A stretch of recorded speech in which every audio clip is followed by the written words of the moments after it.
অনেকেই বলে টক পাতা, অনেকেই বলে মিষ্টা পাতা, যাই হোক যে যেটা যে নামেই ডাকেন না কেন, আমার এই পাতার ভর্তা কিন্তু আমার অনেক ভালো লাগে। তো নিজে গেছে মিষ্টা পাতা আজকে তুলতেছি, ভর্তা খাবো, কারণ এই টক টক ভর্তাটা আমার অনেক ফেভারিট।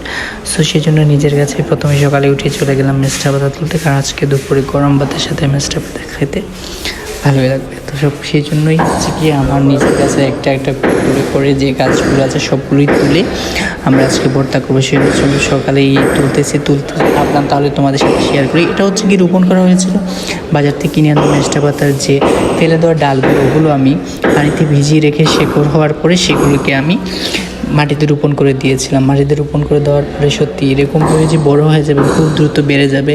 এই পাতা থেকে, এই গাছ থেকে আবার পাতা তুলে আমরা ভর্তা করে খেতে পারবো, এটা আমাদের ঘরে কেউই কল্পনা করে না। আমি তো অবশ্যই না, বাট আমার একটা আশাবাদী ছিল, আমি যাই রোপণ করি তাই হয়ে যায়, এটা আমার একটা ভালো লক্ষণ বলা যায়।